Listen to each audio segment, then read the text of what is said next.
Our next performance is A Midsummer Night's Dream, 2 scenes, Act 1, Scene 2, and Act 3, Scene 2, by Jericho Hall. Those of you who know the version of Henry V with Kenneth Branagh and Much Ado About Nothing will have enjoyed the score by Patrick Doyle. Jericho Hall has its own Patrick Doyle in Jake Hughes, who has composed the music to accompany this performance. As you can see behind me, the streets of 1950s New York have given way to an enchanted forest somewhere in Athens, where a motley crew of nobodies gather about the Duke's Oak, roaring like lions and causing a stir. Led by an irascible Peter Quince and distracted by an equally unpredictable Nick Bottom, the aspiring actors receive their roles and resume their frolicking through the Athenian wood. Elsewhere in the forest, a regal fairy king and his mischievous messenger pass the time by plotting, devising, and conspiring against 2 Athenian couples. However, their schemes go wrong, and one love potion later, the 2 men, Demetrius and Lysander, now attempt to woo the same woman. Unfortunately, Helena, the object of all this newfound love, considers this a mockery. Hermia, in contrast, is callously shunned by Lysander. Predictable chaos ensues. A Midsummer Night's Dream, performed by Jericho Hall.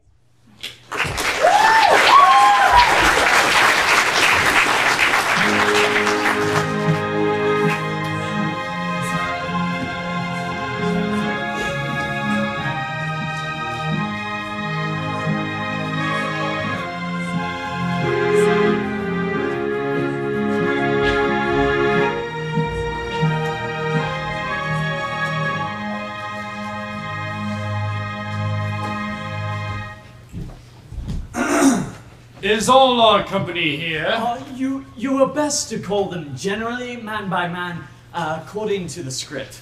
Yes. Here is the scroll of every man's name, which is thought fit through all Athens to play in our interlude before the Duke and the Duchess on their wedding day at night.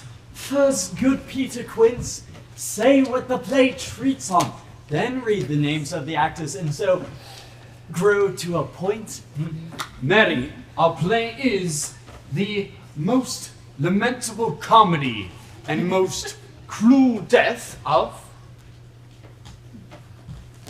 Pyramus and Thisbe. Oh, very good piece of work, I assure you.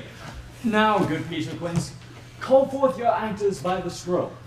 Masters, spread yourselves. Answer as I call you. Nick Bottom the Weaver. Ready? Name what part I'm for and proceed. You, Nick Bottom, are set down for Pyramus. Ooh. What is Pyramus? A lover? Or a tyrant, eh? A lover that kills himself most gallant for love. Oh. That will last some tears in the true performing of it. If I do it, let the audience look to their eyes. I will move storms.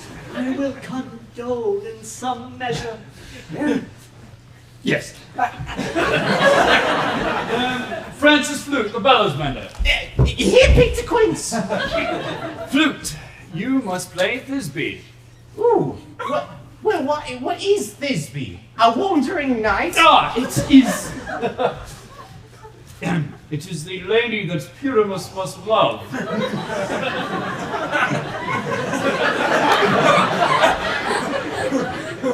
Oh. Nay, faith, let me not play a woman. I have a beard coming. No! That is all one. You shall play to the mask, and you may speak as small as you will. And I may hide my face. Let me play Thisbe too. I will speak in a monstrous little voice. Thisbe! Thisbe! Oh, Pyramus! Lover dear, thy Thisbe dear, and lady dear.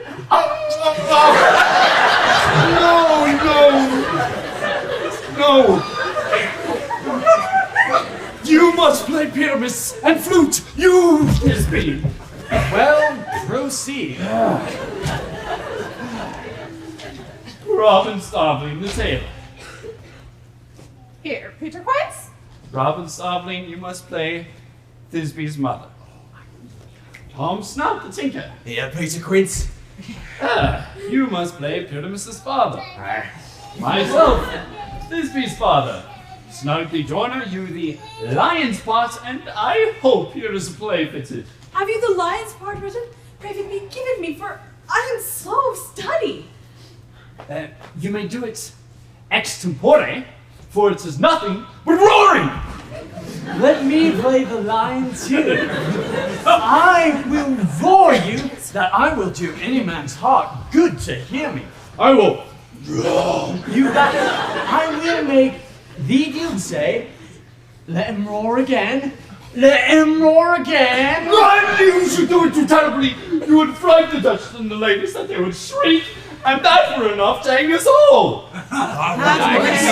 Every mother's son. I grant you, friends, that if you should fright the ladies out of their wits, they would have no more discretion but to hang us. But I will aggravate my voice so that I will roar you as gently as any sucking dove. I will roar you, and for any nightingale. You may play no part but Pyramus, for Pyramus is a sweet-faced man, a proper man, as one shall see in a summer's day, a most lovely, gentlemanlike man.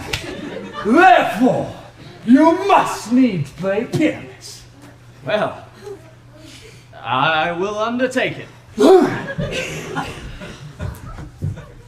What beard were I best to play it in? Why, what you will.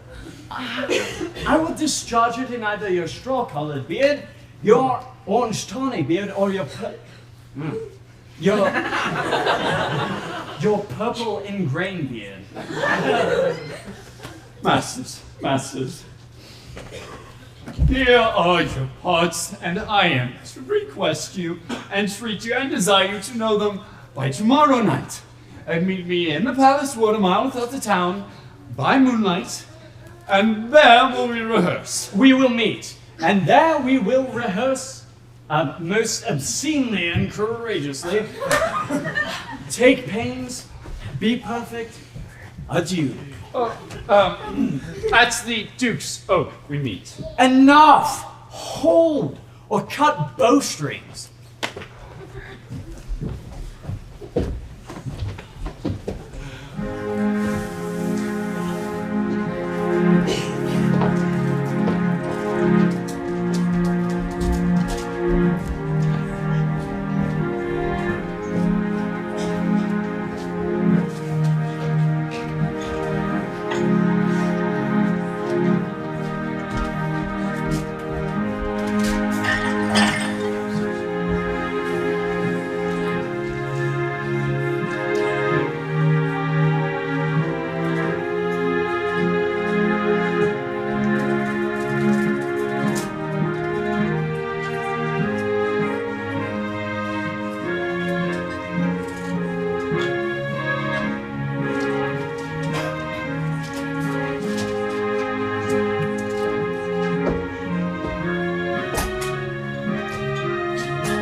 I wonder if Titania you waked, then what it was that next came in her eye, which she must dote on in extremity.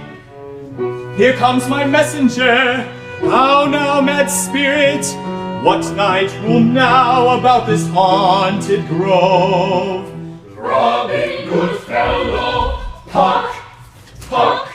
My mistress with a monster is in love, near to her close and consecrated bower, when she was in her dull and sleeping hour. A crew of patches, rude mechanicals, that work for bread upon Athenian stalls, were met together to rehearse a play intended for Odysseus' nuptial day. The shallowest thick skin of that barren sort, who Pyramus presented in their sport, forsook his scene and entered in a break, when I did him at his advantage take. An ass's knoll I fixed on his head. Anon this feat must be answered, and forth my mimic comes. When at his sight his fellows fly, and at our step, here o'er and o'er what falls, he murder cries, and help from Athens calls. I led them on this distracted fear, and left sweet Pyramus translated there. For in that moment so it came to pass, Titania waked, and straightway loved an ass. This falls out better than I could devise. But hast thou yet latched the Athenians' eyes with the love juices I did bid thee do? I took him sleeping, that is finished true, and the Athenian woman by his side, that when he waked, of force she must be eyed. Stand close, this is the same Athenian. This is the woman, but not this the man. Oh, why rebuke you him that loves you so? Lay breath so bitter on your bitter foe. Now I would chide, but I should use thee worse, for thou I fear hast given me cause to curse. If thou hast slain Lysander in his sleep, being shoes o'er in blood, plunge in the deep and kill me too. It cannot be that thou hast murdered him. So should a murderer look, so dead, so grim. So should the murderer look as bright, as clear as yonder Venus in her glimmering sphere? What's this to my Lysander? Where is he? Good Demetrius, wilt thou give him me? I had rather give his carcass to my hounds. Out, dog, out! Cur, thou drivest me past the bounds of maiden's patience! Hast thou slain him then? You spend your passions on a misprized mood. I am not guilty of Lysander's blood, nor is he dead for aught that I can tell. I pray thee then tell me that he is well. And if I could, what should I get, therefore? A privilege to see me no more. And from thy hated presence heart I sow. See me no more, whether he be dead or no. There is no following her in this fierce vein. Here, therefore, for a while I must remain. For sorrow's heaviness doth heavier grow for debt. The bankrupt sleep doth sorrow owe.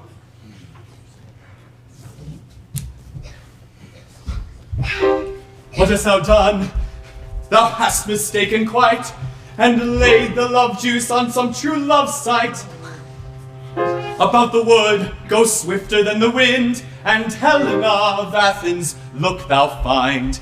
All fancy sick is she, and pale of cheer, with sighs of love that cost the fresh blood dear. By some illusion, see thou bring her here. I'll charm his eyes, against she do appear. I go, look how I go, swifter than the arrow from the Tartar's bow. She goes, look how she goes, swifter than the arrow from the Tartar's bow.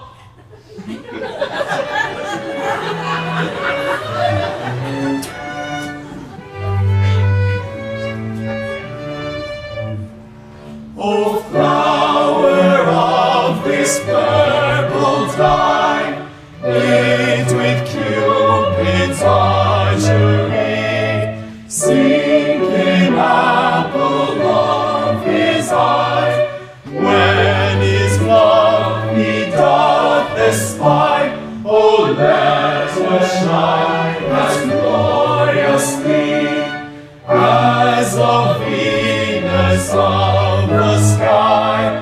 When thou wakest, if she be by, beg of her for remedy. Captain of our ferry band, Helena is here at hand, and the youth mistook by me, pleasing for a lover's fee. Shall we their fond pageant see? Lord, what fools these mortals be! Stand aside. The noise they make will cause Demetrius to awake. Then will two at once woo one. That must needs be sport alone, and those things do best please me that befall preposterously. But why should you think that I should woo in scorn? Scorn and derision never come in tears. Look, when I vow, I weep, and vows being born in their nativity, all truth appears. Why should these things in me seem scorn to you, bearing the badge of faith to prove them true? You do advance your cunning more and more. The truth kills truth. Oh, devilish holy fray! These vows are Hermia's. Will you give her o'er? I had no judgment when to her I swore. Nor none in my win, now you give her o'er. Okay. Demetrius loves her, and he loves not you. Oh, Helen. Goddess, nymph, perfect divine. To what, my love, shall I compare thine eyne? Oh, crystal as body. Oh, how ripe and show thy lips, those kissing cherries, tempting grow. Oh, hell! Now I see you all are bent to set against me for your merriment. Can you not hate me, as I know you do, but you must join in souls to mock me too?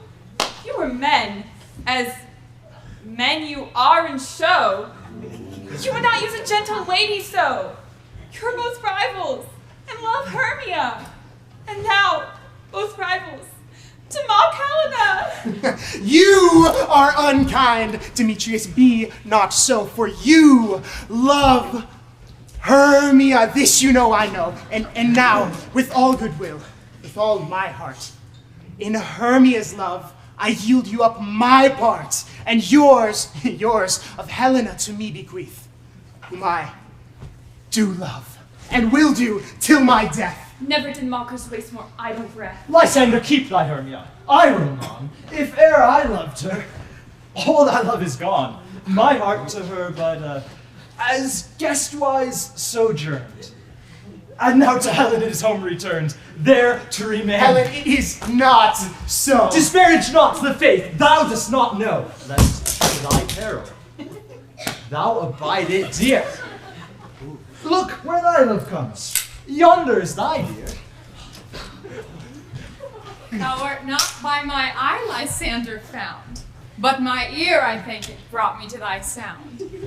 But why unkindly didst thou leave me so? Why should he stay, whom love doth press to go? What love could press Lysander from my side? Lysander's love, that would not let him bide, and fair Helena, who more gilds the night than all you fiery orbs and eyes of light. Why seekest thou me? Does not this make thee know that hate I bear thee made me leave thee so? Thou speakst not as thou think. It cannot be. Lo, she is one of this confederacy. I perceive they've conjoined all three to fashion this false sport, in spite of me. Injurious Hermia, most ungrateful maid, have you conspired? Have you with these contrived to bait me with this foul derision? Is all the counsel that we two have shared, the sisters' vows, the hours that we have spent, will you rent our ancient love asunder to join with men in scorning your poor friend? 'Tis not friendly, 'tis not maidenly. Our sex, as well as I, may chide you for it, though I alone do feel the injury. Have you not set Lysander, as in scorn, to follow me and praise my eyes and face? Made your other love, Demetrius, who even but now did spurn me with his foot, to call me goddess, nymph, divine and rare, precious, celestial. Wherefore speaks he this to her he hates? And wherefore doth Lysander deny your love so rich within his soul, and tender me, forsooth affection, but by your setting on, by your consent? I understand not what you mean by this. If you have any pity, grace, or manners, you would not make me such an argument. But fare you well. It's partly my own fault, which death or absence soon shall remedy. No, stay, gentle Helena, and hear my excuse. My love, my life, my soul, fair Helena. Sweet, do not scorn her so. If she cannot entreat, I can compel. Thou canst compel no more than she entreats. Thy strengths have no more threat than her weak prayers. Helen, I love thee. By my life, I do. And I swear, by that which says I love thee not, to prove him false that says I love thee not. I say I love thee, more than he can do. If thou say so, withdraw, and prove it too. Quick, come. Lysander, whereto tensile? Away, you foaming, hell-hated, flaxen wench! No, he'll but seem to break loose, take on, as you would follow, and yet come not. You are a tame man. Go! Hand off, thou cat! Thou bird! Vile thing! Let's loose, or I will shake thee from me like a serpent. Why are you grown so rude? What changes this sweet love? Thy love. Out! Out, Tony Tartar, out! Out! Loathed medicine! Oh, hated potion hence! Do you not jest? Yes, Susan, so do you. Demetrius, I will keep my word with thee. I would I had your bond, for I perceive a weak bond holds you. I'll not trust your word. What? Should I hurt her? Strike her, kill her dead? Although I hate her, I'll not harm her so. What harm can thou do me greater than hate? Hate me? Wherefore? Oh me, what news, my love? Am not I Hermia? Are not you Lysander? I am as fair as I was erewhile. Since night you loved me. Since night you left me. Oh, the gods forbid, in earnest shall I say. In earnest, I, and by my life, never did desire to see thee more.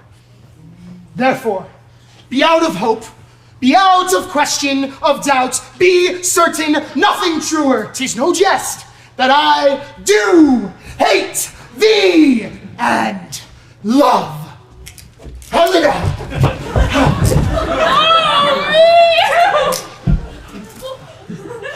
You juggler, you caper blossom, you thief of love! What have you done by a night and stolen my love's heart from him? Fie, in faith! Have you no modesty, no maiden shame, no touch of bashfulness? What? Will you tear impatient answers from my gentle tongue? Fie, you counterfeit puppet, you! Puppet? Why so? I that way away goes the day. Now I perceive she hath made compare between our statures. She hath urged her height, her personage, her tall personage, her height forsooth. She hath prevailed with him. And have you grown so high in his esteem, because I am so dwarfish and low? How low am I? Speak, thou painted maypole. How low am I? I am not yet so low, but that my nails can reach up. I pray you, though you mock me, gentlemen, let her not hurt me.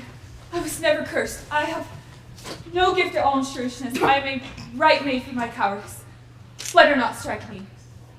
You perhaps may think, because she is something lower than myself, that I can match her. Lower, hark again. Good Hermia, do not be so bitter with me.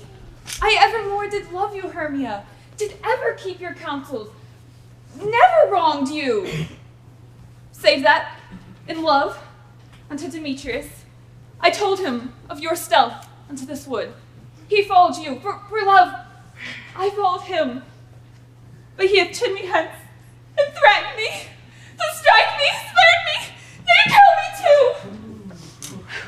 And now, so you let me quiet go, to Athens will I bear my folly back, and follow you no further. Let me go! You see how simple and how fond I am. Why, get you gone. Who it's that hinders you? Foolish heart, that I leave here behind. What with Lysander? With Demetrius.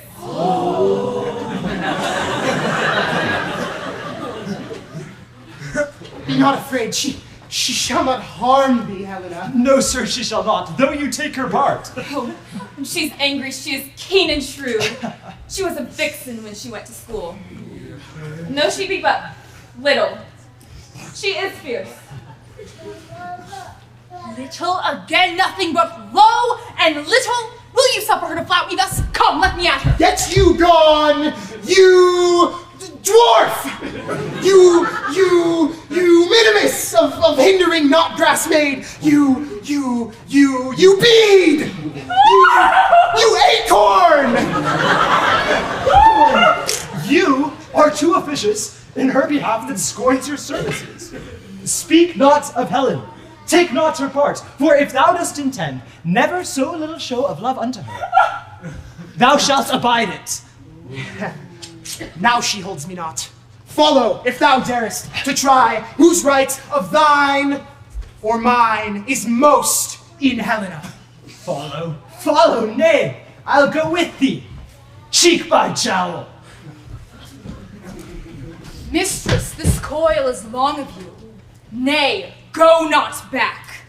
I will not trust you. Nor no longer stay in your cursed company. Your hands and mine are quicker for a fray. My legs are longer, though, to run away. I am amazed and know not what to say.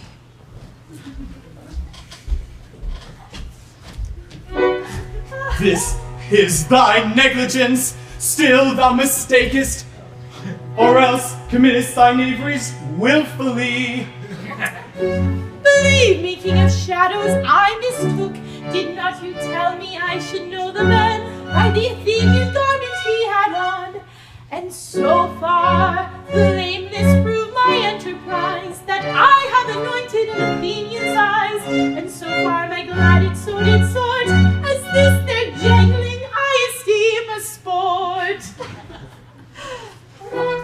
Crush this herb into Lysander's eye, whose liquor hath this virtuous property, to take from thence all error with his might, and make his eyeballs roll with wonted sight.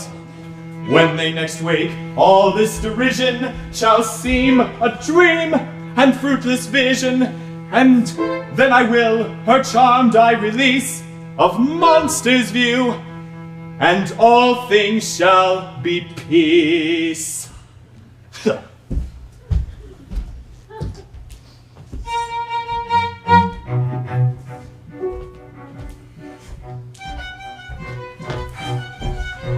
Wherefore art thou proud, Demetrius? Speak thou now. Here, villain, proud and ready, where art thou? I will be with thee straight. Follow me then to later ground. Lysander, speak again! Thou runaway, thou coward, art thou fled? Speak! In some bush? Where dost thou lie thy head? Thou coward, art thou bragging to the stars, telling the bushes thou look'st for wars, and wilt not come? Come, recreant, come, thou child, I'll whip thee with a rod. He's defiled that draws a sword on thee. Yea, art thou there? Follow my voice, we'll try no manhood here.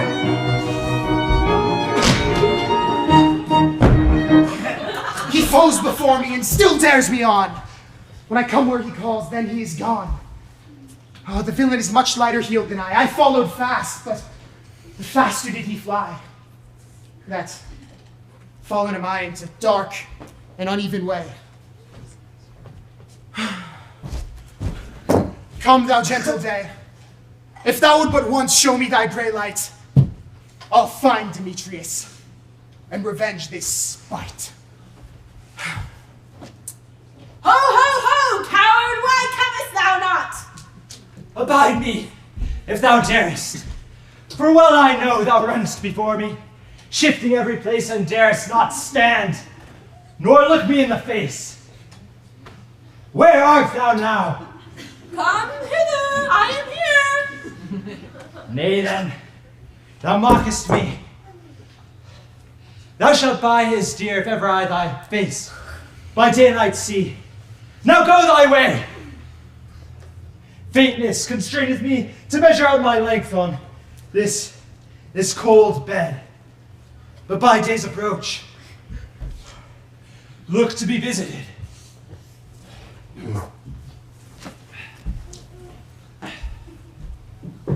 Oh, weary night, oh, long and tedious night, abate thy hour, shine comforts from the east, that I may back to Athens by daylight, from these that my poor company detest. And sleep, which sometimes shuts up sorrow's eye, steal me a while from mine own company.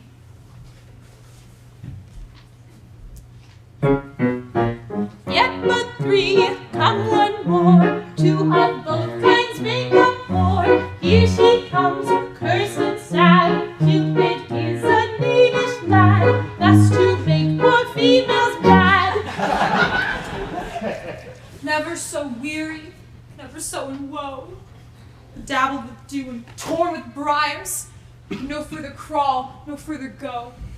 My legs can keep no pace with my desires. Here will I rest till break of day. Heavens, shield Lysander if they meet a fray.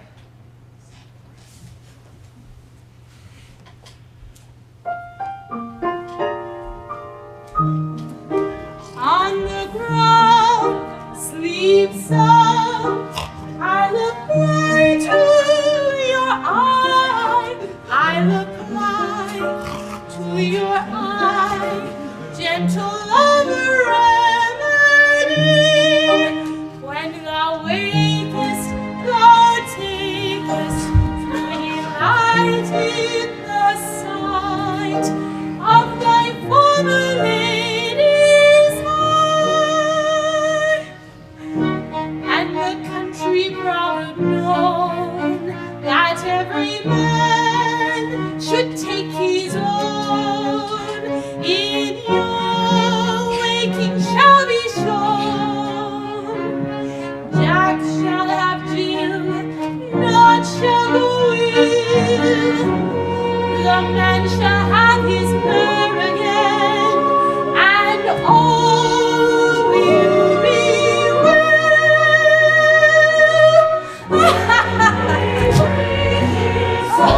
Just coming summer night's dream.